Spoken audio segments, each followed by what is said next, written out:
Olá a todas, a todos, a todes. Namastê. Todos muito bem-vindos ao ATPC da semana de 5 a 9 de setembro. Chegando a primavera, época das flores. E esse ATPC hoje vai tratar de alguns temas importantes para o nosso currículo e também para o entendimento do novo ensino médio. Mas antes de falar do ATPC, vamos falar de nós, como é que você está hoje, como está o seu corpo. Vamos então colocar o ombro para trás e para baixo, profundamente respirando.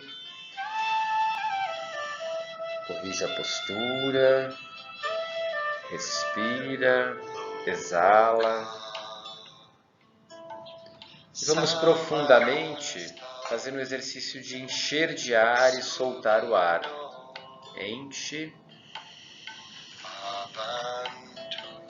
e exala profundamente.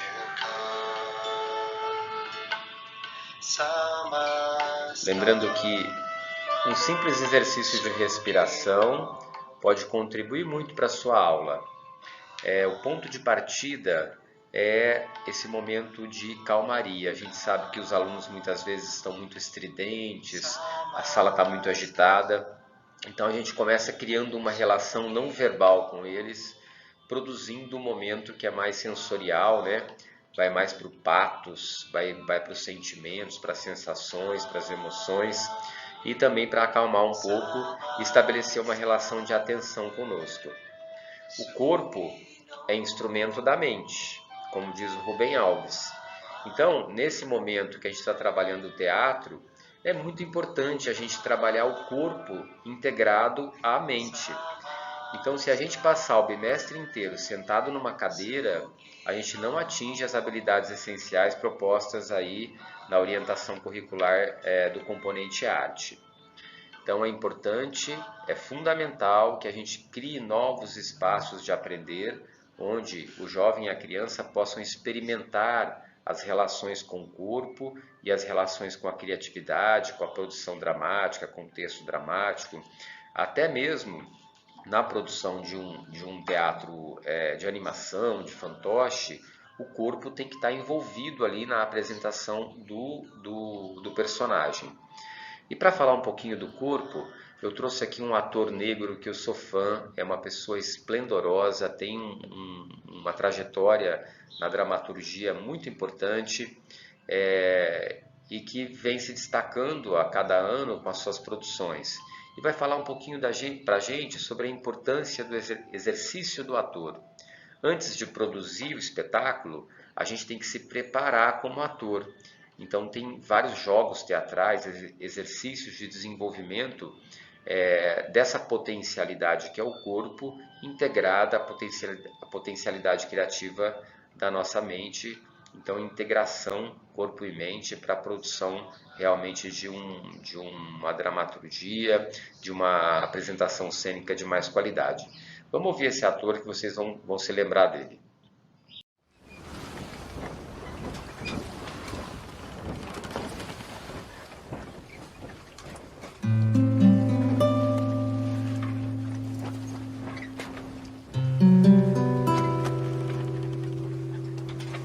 Branco queria negro, negro queria fumo. Branco tinha fumo que negro queria, negro tinha negro que branco queria. Querer e poder são irmãos deles mesmos e de mais ninguém, e de mais ninguém. No bando, o processo criativo, e é o que me guia um pouco hoje ainda. Às vezes eu não uso essa mesma técnica, mas os ensinamentos do bando de ter um momento onde a gente experimenta algo novo para criar um personagem ainda se mantém. No bando começava com um bicho, onde a gente tinha que primeiro deitar no chão, entender a nossa respiração, entender o funcionamento do nosso corpo, entender como o nosso pé pisa no chão, quais são os pontos de equilíbrio ou não, e fazendo exercícios variados, percebendo o meu corpo, não o corpo de um personagem a ser criado.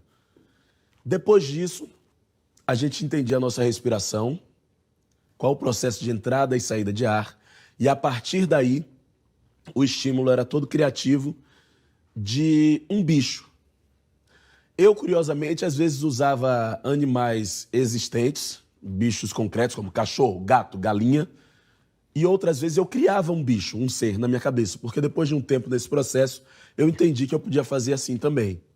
A partir desse bicho, a gente começava a estudar o jeito que o bicho se locomove, como vai, para onde vai, e entende, por exemplo, os pontos de equilíbrio dele, e vai assim criando uma forma diferente do nosso corpo, e que depois isso vai se transformando num personagem que talvez seja um lorde, que tem o dedinho que fala assim, não sei.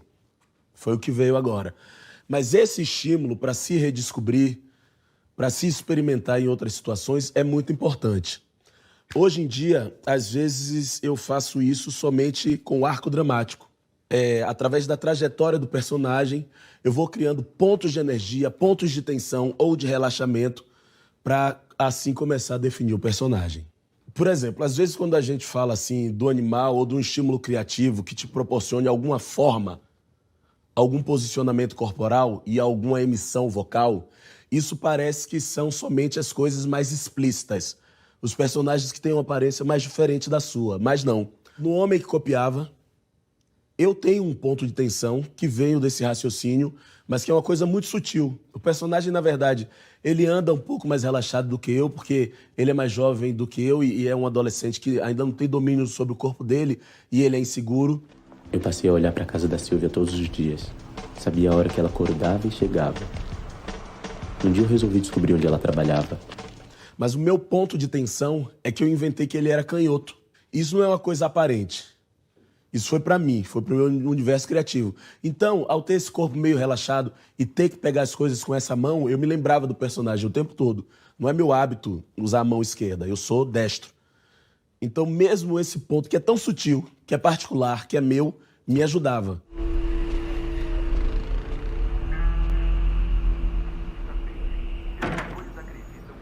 Essa foi a minha maneira de me manter desperto para as características do personagem. Eu posso falar do Foguinho, que tinha umas coisas que ninguém sabe, mas assim, ele andava com o bolso aqui para fora, foi escolha. Ele andava meio assim, destronchado assim, e com um olhar assim que ia pedir um negócio. Ou que tava pedindo amor, ou que tava pedindo alguma coisa. Aí tinha um sorriso assim, meio desajeitado. Isso é mais explícito, mas o Homem que Copiava era basicamente um ponto de tensão, que era o fato dele ser canhoto. Ponto de tensão, inventei esse termo agora, não sei se existe aí nas técnicas teatrais, mas talvez o que é que eu queira dizer? Que para mim faz sentido encontrar algum elemento que seja um pouco diferente de mim, ou que seja uma característica minha, mas que eu ressalto para manter o personagem vivo. Essa é a minha maneira de fazer.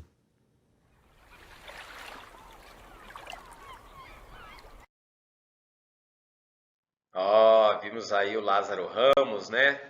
E você viu que o Lázaro ensinou alguns exercícios que a gente experimentou aqui na orientação técnica, né? De imitar animais, de perceber o nosso movimento, o nosso corpo, a nossa velocidade também do movimento e essa consciência corporal que o teatro traz para a gente. Então, pessoal, é muito importante do sexto até a terceira série do ensino médio que a gente possa experimentar o teatro na sua essência. Não ficar falando sobre o teatro. Falar sobre o teatro é importante, mas fazer teatro é fundamental. Lembrando vocês que a gente tem que ter agora, ao final do bimestre, produções que a gente possa promover na escola, pequenas culminâncias com a produção acadêmica dos alunos dentro do componente arte. E lembrando uma coisa principal também, eu estive visitando algumas escolas e percebi que alguns professores estão pulando uma etapa na construção dos personagens. Por exemplo, vai fazer um teatrinho de fantoche lá com o sexto ano com a temática do circo. Faz a redação do texto. Leva o aluno a produzir um texto sobre o seu personagem. Escrever no caderno, colocar lá o nome, colocar as características desse personagem e colocar o texto narrativo, como se o personagem, no texto dele, estivesse se comunicando com a plateia. Esse ato de escrever e depois ler e interpretar é o que vai contribuir para a competência leitora e escritora, fazendo o nosso componente contribuir também para as defasagens que a gente sabe que são inúmeras, né, nessa área da competência leitora e escritora. E o teatro no desenvolvimento educacional, será que ele ajuda a gente? De que forma o teatro impacta no desenvolvimento dos jovens, das crianças, inclusive dos adultos também? A ideia é que o teatro possa promover, além do desenvolvimento intelectual, potencialidades humanas. A gente vai ver um vídeo agora muito bacana que vai falar um pouquinho sobre essa questão do teatro no desenvolvimento educacional. Vamos dar uma olhada.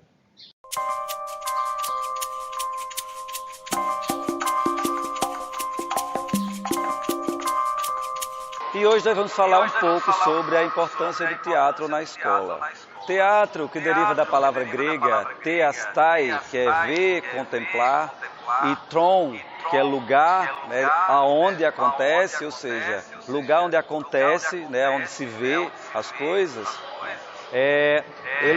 A etimologia ela já explica um pouco sobre a dinâmica de se fazer teatro, que é perceber a realidade, é enxergar o outro a partir de uma situação fictícia, né?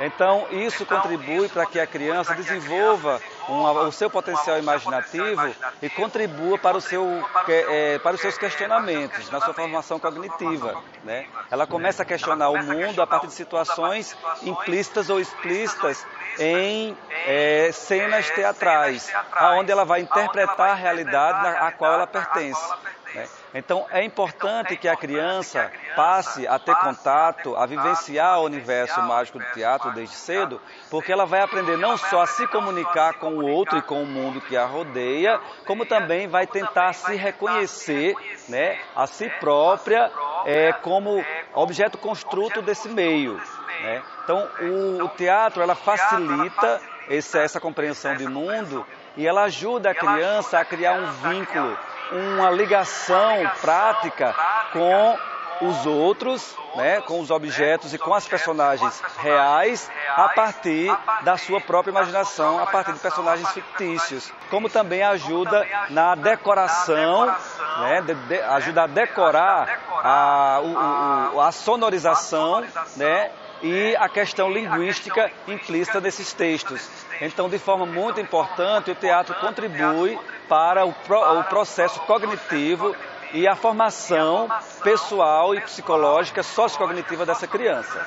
Então, muito obrigado e até o próximo programa. Espero que vocês tenham gostado e até o próximo Essencial Kids. Você que assistiu e gostou desse vídeo, curta, compartilhe, se inscreva no nosso canal e acompanhe sempre nossos vídeos no quadro Essencial Kids do programa Essencial.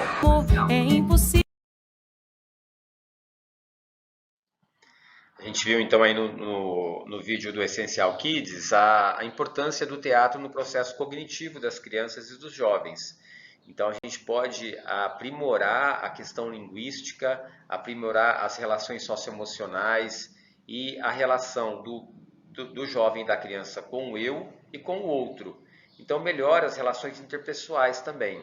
É uma possibilidade muito importante que a gente tem que explorar, tá? Outra questão também que eu tenho visto é a gente trabalhar as situações de aprendizagem como improvisação teatral. Quero lembrar vocês que é fundamental a orientação que temos é que o professor siga as situações de aprendizagem, porque nelas estão contidas as temáticas e a sequência didática para o aprimoramento desse entendimento da modalidade teatro. Se a gente fizer transformar as situações de aprendizagem em improvisação teatral, a gente não vai desenvolver as habilidades que estão previstas lá na orientação SEDUC. Então é importante que a gente possa até unir uma ou mais situações de aprendizagem numa ação, mas essa ação estará pautada nas situações de aprendizagem propostas no currículo em ação lá do caderno do professor e do aluno. Então é fundamental estudar essa atividade que você vai desenvolver, saber quais serão os seus procedimentos, o espaço que você vai usar para desenvolver aquela situação de aprendizagem, e aí o seu plano de aula pode ir também ter sucesso no desenvolvimento dessas potencialidades. Então é importante, eu estive visitando algumas unidades e percebi que alguns professores, eles criam uma improvisação ou criam uma proposta de ação prática, mas ela não está conectada à situação de aprendizagem. Então, é fundamental que a gente dê uma estudadinha prévia, se organize para desenvolvimento, então, do trabalho em sala de aula com os alunos, tá? Na sequência, agora, então, a gente vai ter uma apresentação do novo ensino médio com as palavras da nossa PEC aqui de língua portuguesa, a Ana Galhardo. Eu queria pedir para vocês que, mesmo que você não tenha o ensino médio, é importante que você saiba essas informações que virão a seguir, tá bom? Então a gente já volta a se falar daqui a pouquinho. Olá, queridos professores. Agora está aqui a PEC Ana Cláudia Galhardo e eu vou falar para vocês sobre o novo ensino médio, né? Para todos nós tomarmos conhecimento, né? Não só os professores aí que estão no ensino médio saberem disso, mas todos, né? Aqueles que estão no fundamental, até para orientarem melhor os seus alunos, tudo bem? Vamos lá. Por que novo ensino médio? Né? A Lei número 13.415 de 2017 alterou a Lei de Diretrizes e Bases da Educação Nacional e estabeleceu uma mudança na estrutura do ensino médio. Ampliação do tempo mínimo do estudante na escola, uma nova organização curricular mais flexível que contemple uma Base Nacional Comum Curricular, a BNCC, e a oferta de diferentes possibilidades de escolhas aos estudantes. Os itinerários formativos com foco nas áreas de conhecimento e na forma técnica e profissional, na formação técnica. Vamos lá. Implementação do novo ensino médio. Então, ela não foi colocada assim de uma vez para todos nós, né? Ela foi mostrada, mas ela está sendo implementada. Então, começou o ano passado. Começou em 2021 a implementação gradual do currículo, iniciando apenas pela primeira série do ensino médio. Depois, este ano, nós temos a implementação para todos os estudantes da segunda série do ensino médio. E o ano que vem, 2023, nós teremos a implementação para todos os estudantes da terceira série do nosso ensino médio. Como que fica? Será que diminuiu as aulas, aumentou as aulas? Como é que fica?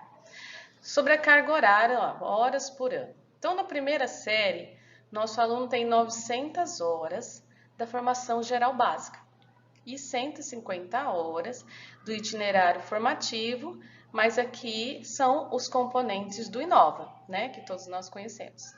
Na segunda série, nós temos, então, 600 horas de formação geral básica, ou seja, diminuiu um pouco a formação geral básica, mas aumentou aí o itinerário formativo, que foi para 450 horas, que ficou dividido como? 150 horas para os componentes do Inova Educação, que vocês já conhecem, né? Eletivos, projeto de vida, tecnologia, e 300 horas para o aprofundamento curricular. Na terceira série, como será? Serão 300 horas da formação geral básica e 750 horas, né, dos itinerários formativos, sendo 150 para o Inova e 600 horas para o aprofundamento curricular. Mas você fala, mas vai diminuir as aulas da formação geral básica, então vou ficar sem aula? Não, não. Nós veremos adiante que não. Na primeira série, né, por semana, o aluno tem, então, 30 aulas da formação geral básica e 5 aulas do Inova. Na segunda série, o aluno já vai ter 20 aulas semanais da formação geral básica e 15 aulas de itinerários formativos, sendo eles 5 aulas do componente do Inova e 10 aulas do aprofundamento curricular. E o ano que vem, como será para os nossos alunos da terceira série do ensino médio? Nosso aluno vai ter somente 10 aulas da formação geral básica e o restante 25 aulas dos itinerários formativos, sendo 5 aulas, né, dos componentes do Inova e 20 aulas do aprofundamento curricular. Itinerários formativos. Possibilidades de itinerários da área de conhecimento. Então, nós temos aí 4 itinerários, né, que são puros. Eles são primeira de linguagens, depois nós temos matemática, o terceiro é de Ciências da Natureza e 4 de Ciências Humanas. Depois nós já temos aí itinerários que são híbridos, né, que misturam 2 áreas do conhecimento. O quinto aqui nós temos, por exemplo, Linguagens e Matemática. No sexto nós temos Linguagens e Ciências Humanas. O sétimo, Linguagens e Ciências da Natureza. No oitavo nós temos Matemática e Ciências Humanas. O nono, nós temos Matemática e Ciências da Natureza. E 10, Ciências Humanas e Ciências da Natureza aí misturados, estando em conjunto. Cada uma das opções de aprofundamento curricular será composta por 6 unidades curriculares, tá? Que são 6 distintas. Cada unidade curricular dura um semestre na primeira série do ensino médio, que será a UC1 e a UC2. E um bimestre na terceira série do ensino médio, né? Que será a UC3 no primeiro bimestre, a UC4 no segundo bimestre, a UC5 no terceiro e a UC6 lá no quinto bimestre do terceira série do ensino médio. Então, nós teremos 2 unidades curriculares na segunda série e 4 unidades curriculares na terceira série. Nossos itinerários formativos, vamos lá. Como ficam distribuídas as unidades curriculares ao longo das 3 séries? Como nós já vimos, ficou assim. Na primeira série, nós não temos ali a UC. Na segunda série, nós já temos, né, a implementação da UC. No primeiro semestre, a UC1. No segundo semestre, a UC2. Na terceira série do ensino médio, nós temos lá no primeiro semestre a UC3 e a UC4, porque é bimestral, né? E no segundo semestre, nós teremos a UC5 e a UC6, ok? Tá aí tudo bem, né? Então, o nosso novo ensino médio, nós temos na primeira série a formação geral básica, o itinerário formativo, que são o Inova. Na terceira série, a formação geral básica, o itinerário formativo, nós temos as aulas dos Inovas, a UC1 e a UC2, que nós acabamos de comentar. Na terceira série, como será? Nós teremos a Fundação Geral Básica e o itinerário formativo composto por aulas do Inova, a UC3, a UC4, a UC5 e a UC6. Cada unidade curricular será composta de componentes curriculares. Como será, hein, gente? A atribuição de aulas continuará sendo por componente curricular, mas os componentes curriculares são novos. Esses componentes aprofundam os conhecimentos que os professores já dominam e observará a habilitação prioritária e a habilitação, qualificação alternativa dos nossos queridos professores. Observe exemplos a seguir que mostram uma unidade curricular, é o que nós veremos adiante, tá? Os seus componentes, as quantidades de aula que ele terá, a habilitação prioritária, que o professor deve ter para pegar o componente, e a habilitação ou qualificação alternativa, caso não haja o professor habilitado prioritário para pegar tais aulas. Veremos como fica no nosso exemplo. Eu vou sair aqui de tela para que vocês possam enxergar todo o PPT. Vamos lá. Aprofundamento curricular, área de ciências humanas e sociais aplicadas. Então, nós temos aqui o aprofundamento curricular da área de ciências humanas e sociais, né? Que é superar desafios de humanas, que é unidade curricular, no caso, no mundo, tudo está interligado. Então, esse é o nome da UC, unidade curricular. No mundo, tudo está interligado. Dentro dessa UC, nós temos os seguintes componentes, né? Diferente daqueles que nós já conhecemos, que são, por exemplo, componentes curriculares, ciência, tecnologia e ética, que terá 2 aulas semanais. O outro componente é as transformações do espaço, geográfico e sociedade, 2 aulas também semanais. As narrativas históricas e sua produção, material e imaterial, cultura e sociedade e também oficina de produção textual e oralidade. Cada qual desses componentes terá 2 aulas semanais. Tá? E aí, ó, vamos ver quem é que pode pegar a aula desse componente, porque o professor fala, mas não tá o nome do meu componente aí, então tô meio perdido. Não, ó, por exemplo, lá no componente Ciência, Tecnologia e Ética, qual que é o professor prioritário para pegar essas aulas? É o professor de Filosofia. Ah, mas não tem, meu professor já pegou todas as aulas aqui na escola e eu não consigo nenhum outro de Filosofia. Então, vamos olhar a habilitação ou qualificação alternativa de algum outro professor. Então, quem tem Sociologia ou História pode pegar esse componente de Ciências, Tecnologia e Ética. Outro ali, vamos ver outro exemplo. As transformações do espaço geográfico e sociedade. Habilitação prioritária, pelo próprio nome dá para ter ideia, né? É o professor de Geografia, habilitado em Geografia. Mas não havendo, né, esse professor ali, nós podemos também, a escola poderá também atribuir essas aulas para um professor de História ou Sociologia, né, com qualificação, habilitação em História ou Sociologia. Então, nós temos ali outro componente, as narrativas históricas e sua produção material e imaterial. Qual que é o professor que pode pegar? História prioritariamente, não havendo professor de História lá. Vamos olhar quem é habilitado ou qualificado em Sociologia ou Geografia. Nós depois temos também outro componente dentro dessa UC, que é Cultura e Sociedade. Né? Quem que pega? Quem que é o professor prioritário? Seria o professor de Sociologia. Não havendo o professor de Sociologia, poderá ser atribuído para quem tem Filosofia, Geografia ou História. O outro componente dessa UC é a oficina de produção textual e oralidade. Professor, né, o prioritário seria de língua portuguesa, não havendo, pode ser o de língua inglesa ou sociologia. Esses componentes totalizam na semana 10 aulas, tá bom? E no total, 200 aulas mensais. Vamos ver mais um exemplo? Aprofundamento curricular de Ciências Humanas e Sociedades Aplicada.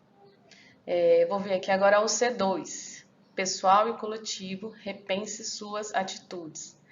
Superar desafios é de humanas. Então, vamos lá, não C2. Pessoal e coletivo, repense suas atitudes. Dentro dessa UC2, nós vamos encontrar os seguintes componentes curriculares. Pensamento político e democrático. 2 aulas semanais. População em movimento, 2 aulas semanais também. Eu e o outro, culturas no plural, também 2 aulas. Diferenças e desigualdades na contemporaneidade, também 2 aulas. Totalizando 10 aulas semanais. Então, vamos ver quem pode pegar as aulas desses componentes curriculares? Então, vamos lá. Pensamento político e democrático. Prioritariamente professor de filosofia, não havendo história ou sociologia. População em movimento, quem pode pegar prioritariamente é o professor de geografia e, se não tiver o professor de geografia lá, podemos encontrar um profissional habilitado, qualificado, né, em sociologia ou história. Eu e o outro, culturas no plural. Professor de história, não havendo sociologia ou história. Diferenças e desigualdades na contemporaneidade, sociologia, não havendo outro profissional. Então, com essas mudanças do ensino médio, sim, houve muita insegurança, né, nos professores, porque quando viu diminuindo a formação geral básica, muitos deles pensaram, agora não vou ter como dar aula, vão diminuir as minhas aulas. Não, é assim, nós temos que nos adequar. Então, se você não conseguiu pegar da formação geral básica, mesmo porque conforme eles vão avançando, vai diminuindo a formação geral básica, você vai ter que se enquadrar em algum UC, pegar algumas aulas onde sua habilitação pode ser prioritária ou, em alguns casos, você pode ser o segundo profissional aí, não havendo o prioritário. Se você for habilitado, qualificado, você pode pegar certos componentes, né? Vamos mais um exemplo, área de ciências da natureza e suas tecnologias. O C1, projeto Casa Sustentável. No projeto Casa Sustentável, nós temos os seguintes componentes curriculares: hábitos sustentáveis, eficiência energética, construção sustentável, recursos e sustentabilidade. Então, aqui nós temos 4 componentes curriculares dentro dessa UC. Aí você pensa, então nós temos menos horas aulas. Não. Você pode ver que hábitos sustentáveis são 3 aulas semanais. E recursos e sustentabilidade são 3. E as demais que eu li, 2, totalizando também 10 aulas semanais. Então, nessa UC, quem que poderia pegar no projeto Casa Sustentável, né? Quais são os componentes? Em hábitos sustentáveis é o professor de biologia, não havendo de biologia ou de química, pode pegar essas aulas. Eficiência energética, habilitação prioritária é o professor de física. Se por acaso não tiver, podemos ser atribuído ao professor de química. Construção sustentável, nós podemos, prioritariamente professor de matemática, não havendo física. Recursos e sustentabilidade. Habilitação prioritária é o professor de química e o secundário, aquele que professor, se não tiver o de química, pode ser o professor habilitado ou qualificado em química também.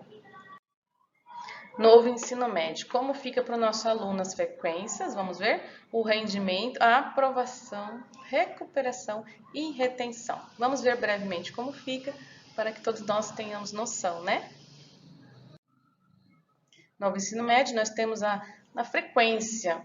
O que o aluno tem que ter de frequência? O aluno tem que ter no mínimo 75% de presença. Ele precisa estar presente na escola 75% das aulas que ele tem que cursar. Vamos ver como fica agora o rendimento. Vamos lá?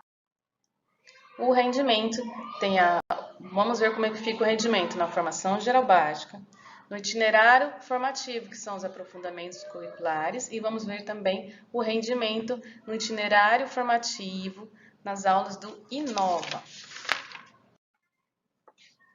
Então, a formação geral básica, nós temos notas bimestrais e quinto conceito de 0 a 10. Todo mundo já está muito acostumado, né?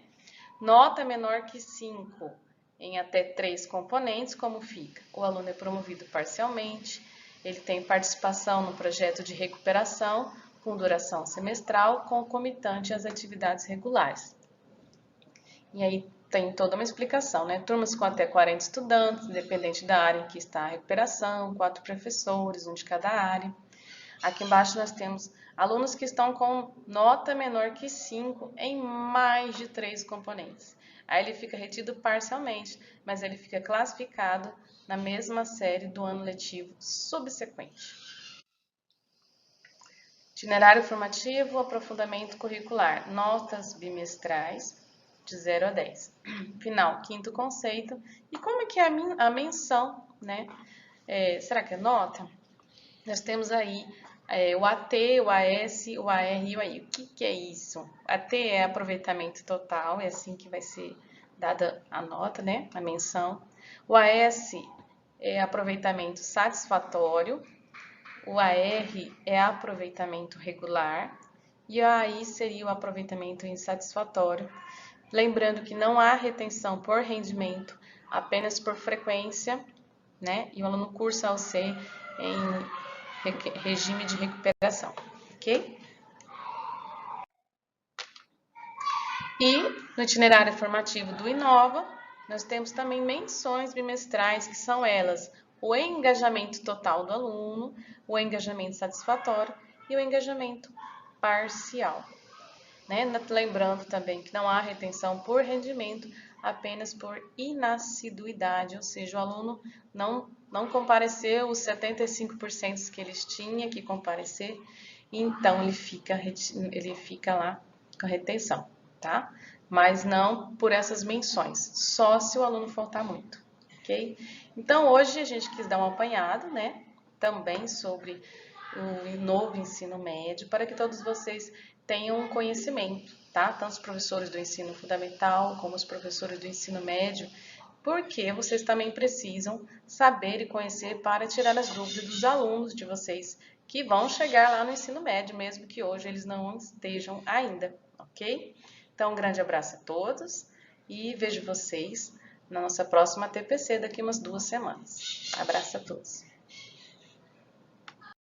Muito bem, pessoal. E para encerrar o nosso ATPC de hoje, eu trouxe aqui um pouquinho do que está acontecendo nas escolas, pelas mãos dos nossos professores.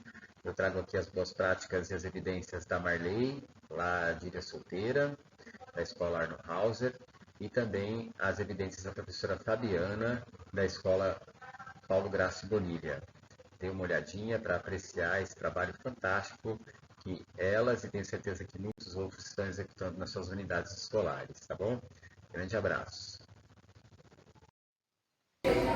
Roteiro do Teatro Saltimbancos. Bom, já iniciou a história falando do meu amigo jumento. Na verdade, ele não é um animal de estimação. Não tem nome, não tem apelido, nem estimação. Ele é um jumento e pronto. Muitos a chamam de jegue. E botaram ele para trabalhar na roça a vida inteira, trabalhando feito jumento, para no final, nada como pensão, nenhuma cenoura. Acho que é por isso que às vezes chamam ele de burro e ele nem se incomoda. Outro dia eu estava subindo um morro com 500 quilos de pedra no ombro. Estava ali, subindo quando eu vi, mas que mula preguiçosa sou. Fui ver que a mula era eu, aí eu parei. Mula? Hã? É demais. Resolvi dar no pé. Tomei a estrada que leva à cidade e fui seguindo naquela escuridão, naquela humilhação, naquela solidão que nem sei. Não sou disso não, mas me deu a vontade de chorar, e chorar, e chorar aos soluços. E pensava com os meus borbotões. O jumento estava indo para a cidade pensativo. Estava pensando quando alguém não sabe mais nada. Nada mesmo. Pode ser artista. Hoje todo mundo canta, como dizem aqueles que não sabem cantar. E ali andam quando, de repente, ele avista escondido no barranco da estrada um pobre cachorro. Estava mesmo ao perigo, todo desfarrapado. Parecia que tinha chegado da guerra. Ele estava dormindo e tinha sonhado terríveis pesadelos de cão. Ei, cachorro! Ei, acorda! 1, 2, 3. Sim, senhor. É pra já. Acabou? Calma, companheiro. Eu não sou seu patrão. Como, senhor? Vossa Excelência não quer ser meu patrão? Deixa disso. Eu sou um pobre coitado. Sou um pau de arara. Sim, senhor. Pau de arara. As ordens em que posso servi-lo. Onde quer que eu leve. Não me leve a lugar nenhum, rapaz. Eu vou à cidade. Vou procurar emprego como músico. Você também pode vir. 2 animais cantando juntos. Acho que vai ser a maior sensação. 3 animais cantando juntos. Acho que vai ser mais fantástico. Vocês me levam também? O quê? Uma galinha? Bom dia, vossa galinhesse.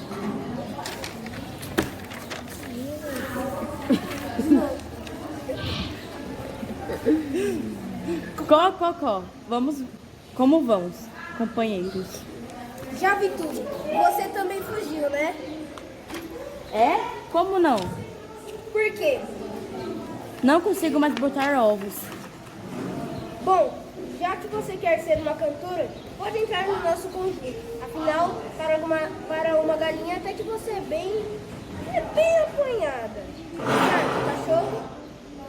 Apanhadíssima. Vossa galinheta. Obrigado, vamos lá então. Sabe o que eu digo a vocês? Começa a me sentir melhor, agora que somos 3. 4? Somos 4. Epa, quem falou isso? Quem está aí? Estou aqui na árvore, sou uma gatinha. Au! Calma, cachorro. Espera aí e não faça mais isso, entendeu? Sim, senhor jumento. Primeira lição no dia. O melhor amigo do bicho é o bicho. E você, gata? Desce da árvore. Não! Depende do programa. Nós vamos à cidade, vamos fazer um conjunto. Você também sabe cantar? Ah, sim, infelizmente. Como infelizmente? Porque fazer um som não foi nada joia pra mim. Cantar uma música me custou muitíssimo. 3, 2, 1. Conta outra. Nossa, tava com outra. Conta outra. Todo mundo junto. 1, 2, 3, já. Conta outra. Você não, você que vai. Aquela altura da estrada já era um pouco. Oi, meu nome é Davi, sou do 8º ano D da Escola Arnold Hauser.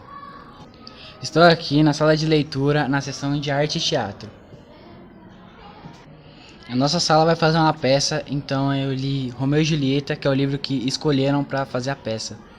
E é um livro muito bom, é triste, mas é muito bonito. Ele conta a história do amor proibido de Romeu e Julieta, que eram rivais, de famílias rivais, mas mesmo assim se apaixonaram.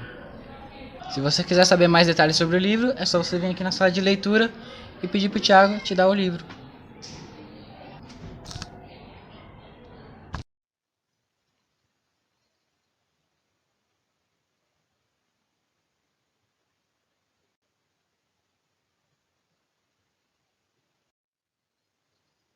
Moça, quanto é o cafezinho? R$2. E o açúcar? O açúcar a gente não cobra. Então pode nos ver 2 quilos.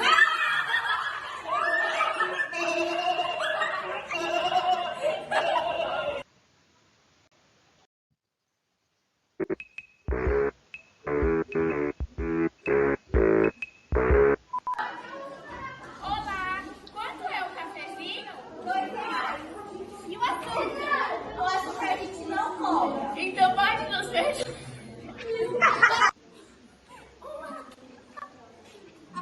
Olá, moça, boa tarde. Quanto é o cafezinho?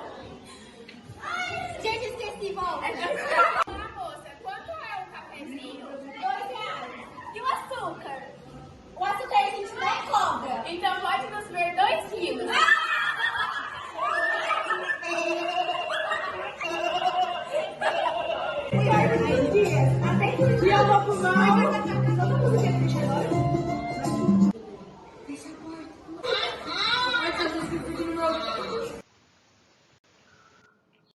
Bom, pessoal, então nossa TPC está chegando ao fim. Eu queria agradecer a todos por essa presença, por esse momento de estudo. Eu quero continuar recebendo as evidências lá no grupo de professores de arte. Eu estou muito contente. Tem professor que não mandou nenhuma evidência ainda. Mande também a sua evidência, compartilhe para a gente poder trocar essas produções, a gente dar ideias também para os colegas e a gente também mostrar a nossa produção acadêmica com os nossos alunos nas escolas estaduais. Um outro pedido que eu queria fazer para vocês, nós estamos tendo aí a participação nas escolas do Grêmio Estudantil e o Grêmio está com várias ações em desenvolvimento, né? Se o professor de arte puder ajudar o Grêmio também nas confecções, nas produções, nas atividades, nos eventos, então somar com esses garotos, com esses jovens, para que a arte possa realmente dar para eles aí um up nas ações, né? E eles poderem também se sentir mais acolhidos dentro do espaço escolar. Uma outra questão com relação ao ensino médio é a importância também do desenvolvimento prático daquelas situações de aprendizagem do primeiro e da terceira série, inclusive adentrando as questões de direitos humanos, as questões de preconceito, as questões de bullying, feminicídio, valorização da mulher, os direitos humanos, com um olhar também para os direitos dos migrantes, todo aquele olhar que a gente tem que contribuir socialmente. Então, que a arte desenvolvida com o ensino médio possa trazer uma mudança no ambiente social, na comunidade escolar. É fundamental que a arte seja instrumento de transformação social. A gente sair de um olhar mais primário da arte, do fazer ali, sem muito propósito, para um fazer crítico, transformador, que vá mudando internamente e mudando externamente tanto o aluno como o espaço onde ele habita. Tá bom? Eu estou à disposição para estar indo em loco, se algum professor precisar de um atendimento, de um acompanhamento, de uma aula compartilhada, entre em contato comigo para a gente poder estabelecer essa aproximação, tá? Eu já estive em algumas escolas, estou acompanhando alguns professores e eu desejo que todos nós tenhamos aí um mês de setembro encantador, a primavera está chegando, vamos pensar em florar mais a escola com as nossas produções cênicas e produções teatrais, tá bom? Desejo a todos uma ótima semana, fiquem todos com Deus e o meu Namastê!